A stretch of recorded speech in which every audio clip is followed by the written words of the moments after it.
All right. Welcome to another edition of Shabbat Lounge. This is Matt and Jake here.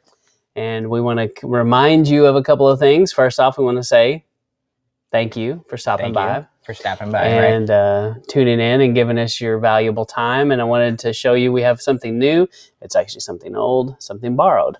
So it is Instagram, and I'm in the process of taking an Instagram that I had as Following Yeshua. I'm going to eventually name it Sabbath Lounge, but I'm going to take over my old account for Sabbath Lounge, and we have some things there in Instagram, and I have some old pictures in there as well. Ooh, that's fancy. So yes, and this is the day that I decided it was a good idea to chainsaw a burning log, and I think I hauled it and almost caught a vehicle on fire. So yes, good day. Okay. So more on that later. That's another day. That's a separate day. So, but we also have a website with lots of information at your fingertips. We've been doing these Torah portions, and that's where we are today.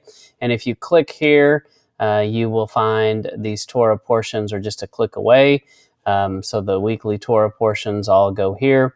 And you can actually have access to seeing these slides if that's a benefit to you.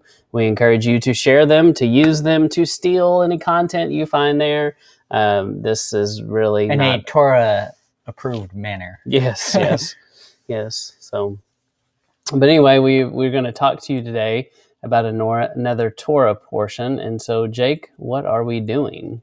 I don't know. We're starting in the middle somehow. Oh, okay. So maybe we should start at the beginning. Hey, that's how it works. So this is Vayeshev, which means Andy dwelt. And not Andy. I was going to ask, who's Andy? Dwelt. So you have been asked who Andy was? Who's Andy? Who is Andy?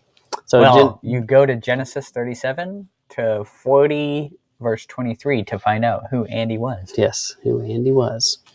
All right. So, and you see this famous painting, portrait of this. You know, as a kid, I didn't understand. I thought, wow, those guys are really there. And then later in life, I was like, oh, wait a minute. They posed these actors later and paid these people money. Mm-hmm. So, anyway, I lived a sheltered life. Maybe not. So we see this comparison pretty early between Joseph and Yeshua, and that's kind of the main thrust of what we're going to talk about. And so what is this Torah portion about? Like generally about, I would say it's the beginning of the life of Joseph, and Joseph occupies a big section of Torah. In fact, one of the biggest sections of Torah is about Joseph, and this is the beginning of his life, kind of story. Yeah. So okay, I just wanted to catch that. So Jake, how is Joseph and Yeshua alike? Well, as you can see here, they're both the beloved son of their father. The father is delighted in him, right? Yahweh says, my son in whom I'm well pleased. And they're the apple of their father's eye, right? Yeah, exactly. So, or the almond of their father's eye. Oh, very good. Yeah.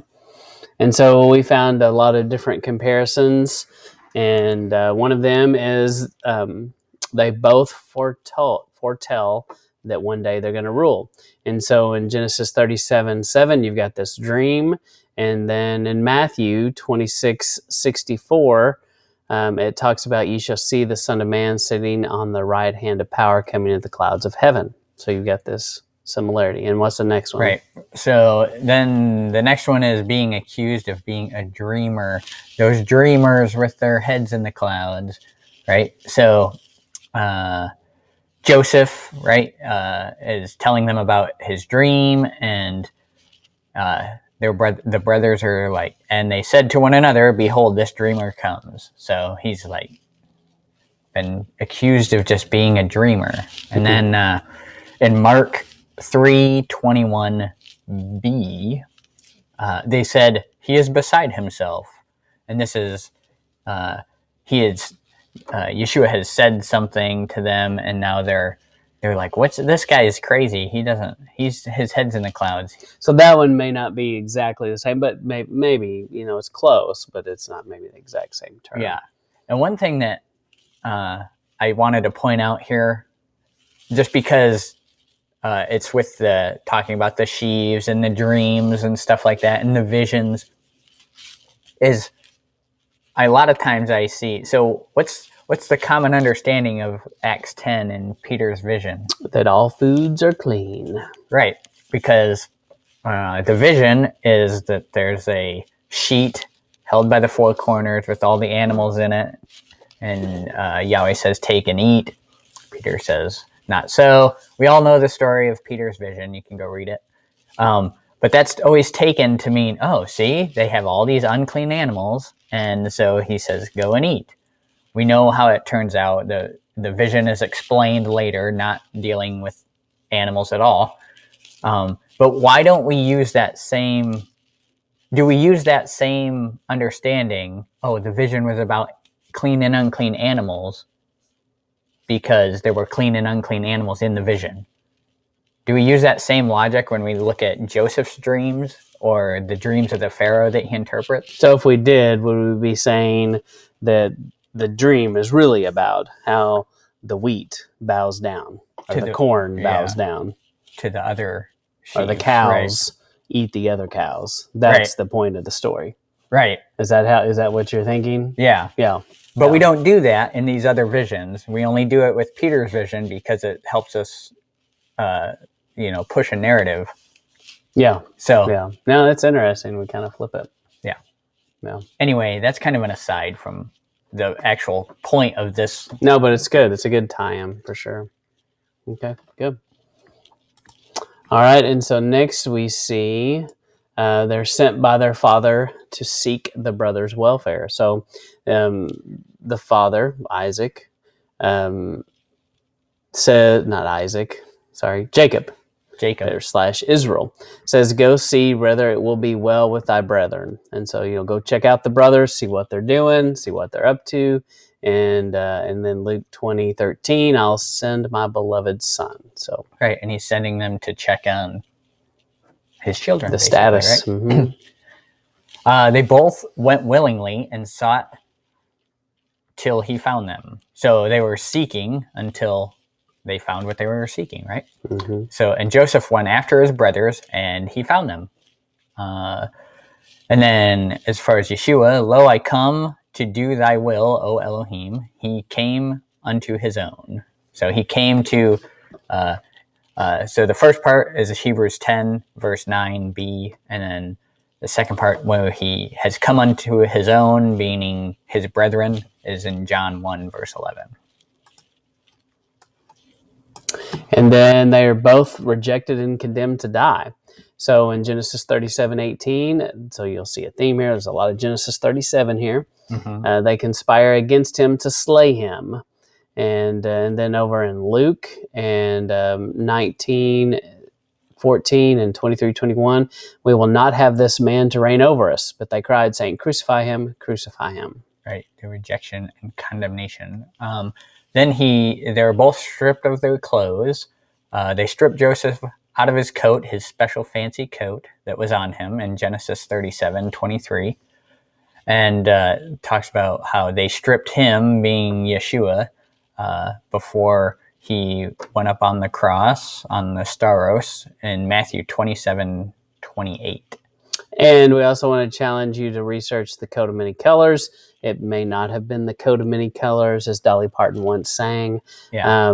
If you know that song. It's a strange translation to call it. But in the Hebrew, it doesn't really say that. And so Latin and English came along and translated it a little bit different, but in the Hebrew, it doesn't really say that necessarily. So, but it definitely stuck. And if you ask people about this, that's what they remember and that's what they know, because it makes a good flannel graph story.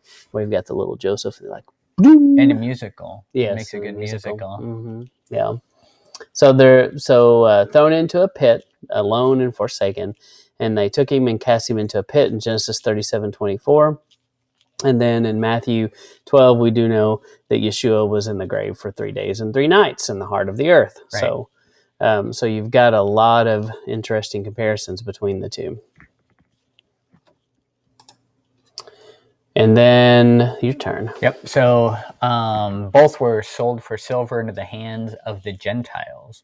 So they sold Joseph to the Ishmaelites 20 pieces of silver, and they brought Joseph into Egypt from Genesis 37:28, which is greater than Genesis 37:28b. Oops. I don't know, not really understanding that. No. So Genesis 37:28 talks about that. And then, of course, Judas. Right, they bargained with Judas for the 30 pieces of silver in Matthew 26. And Judas has another connection, like Judah. The Jews, duh. Yeah. Mm-hmm. And raised from a pit. And they drew and lifted Joseph up out of the pit in 37:28. And also in Psalms, mentioned Psalms 40 talks about being lifted out of the pit, out of the mud and mire. Mm-hmm. And then I don't know that because of YouTube, by the way. For all the U2 fans out there, which I'm sure that you're tuning into this because you're a U2 fan. Right. No. See, I thought you were saying YouTube. I was like, well, of course YouTube. we've all learned everything that we know from YouTube. Yeah.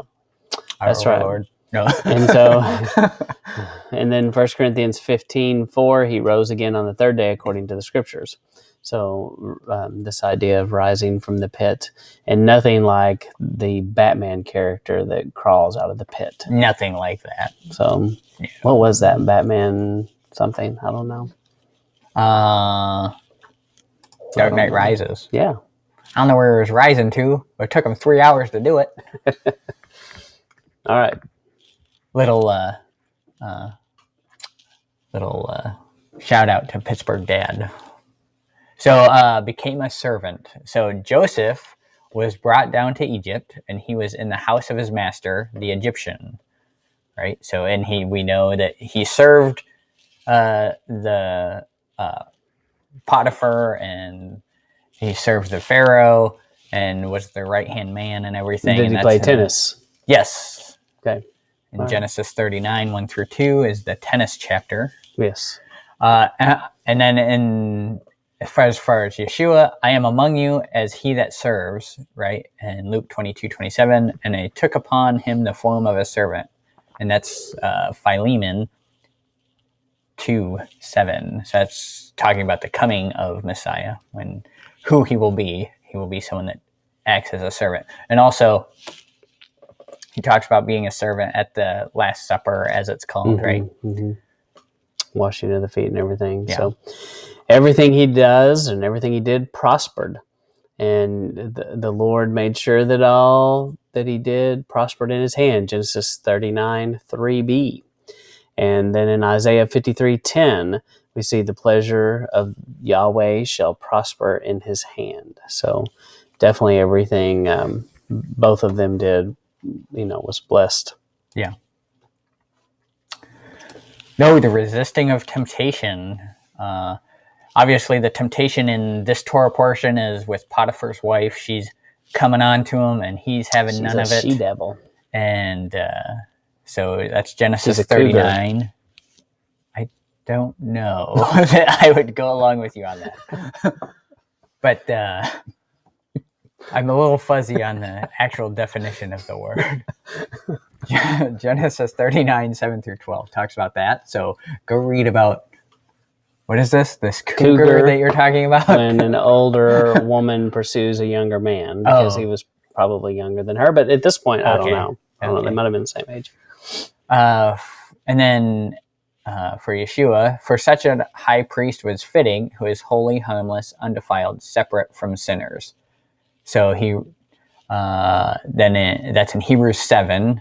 And when we look back at Hebrews 4, we see he was in all points tempted, like as we are, yet without sin. So he resisted that temptation of sin. And then we included in here also the temptation of Yeshua in the wilderness after his baptism, of course, from Luke 4. Yeah, and that seems to really fit. Very similar. They're both falsely accused. In Genesis 39:17, the Hebrew servant whom thou hast brought into us came in to mock me. And so, and then in Matthew 26:60b and 61a, I can't see it, and I don't know why. It's that crazy bar down there. Bear a false witness and said, I'm not sure. You're going to have to look that up. We don't know how to get rid of the little box. And we can do if we say X out of it, can we? Oh, no, you've done it. There. You meant escape. What did I push? 1? At last came 2 false witnesses. Oh, yeah. And then they falsely witnessed about Yeshua. There, we fixed that. Yeah, fixed it. We showed that who was boss. We're number 1 with technology. Okay. Numbered with the transgressors, Joseph's master put him into the prison, a place where the king's prisoners were bound. So in Genesis 39.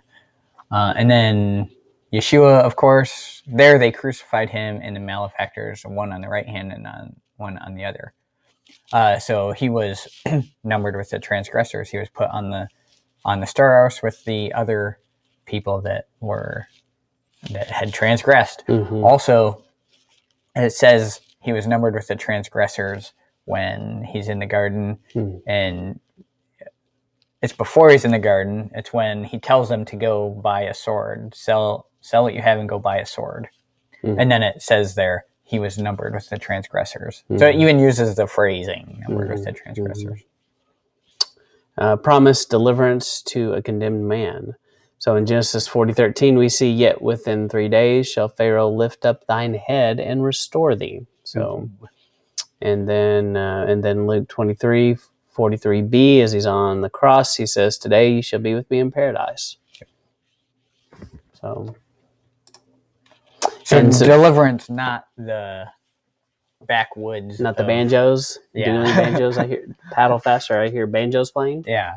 So I've been there. I've been on that kayak. I've actually been on that kayak in Arkansas. Yeah. And said the very phrase and had to paddle faster. Not because the banjos were playing, but because it was raining. So you always have to paddle faster in the rain. Yes, that's right. You don't want to get wet in a kayak. So, but we did borrow some things here from Jews for Jesus from this website. And this came from a newsletter from 1985, and they had a pretty good comparison in there. So yeah, and so we're gonna kind of go back over some because I know we hit some of those things a little quicker, but we wanted to dive a little bit deeper in here. And so we have the split screen of Joseph and Yeshua. And so Jake, you talk about Joseph, and I'll talk about Yeshua. How about that? Okay, so we're gonna cross the hands and give the blessing. But it's the same, yeah. Okay, Joseph, he was sent by his father to check on his children. And where Yeshua is sent by his father to check on the lost sheep. And it's almost like the lost sheep are the children of Israel. I know. It does seem to make a direct connection to that. Well, Joseph was rejected in that. And just like Yeshua was also rejected by his counterparts, his brothers, if you will, did not accept him. Yeah. And well, Joseph, he went away to prepare a place. How does Joseph go to prepare a place? Well, you see, he goes away to Egypt, and he prepares a place for them to get away from the provision. Famine. Yes, he prepares. Yeah, that's exactly right. So, and Yeshua goes to prepare a place for us. You thought you were tricking me. Yeah, I did. I knew what you were saying. And then he was sent by his father to check on the children, aka the tribes, and rejected, and he went away to prepare a place. So I think we could have gotten rid of that one. We just like to say it in several different ways, so you really get what we're saying. That's right. And then you do see this very strong comparison here between a kid goat that's slain to atone. So what do you think about all that? Yeah, so in this Torah portion, they kill a goat and smear his blood on Joseph's special coat and take it to show their father as though Joseph is dead. Yeah. And then just like Messiah is, he's the lamb that's slain, but he's also the scapegoat, right? From Leviticus. Right? Yeah. So. And you also have this betrayal for silver. So this both this happens to both people here. There's a money exchange and a betrayal. Yep. And so they're sold to Ishmaelites, and I put / Edomites. I think when I researched this, in the account with Yeshua, it's the Edomite Herod. And so if you've never studied that, you should study his lineage.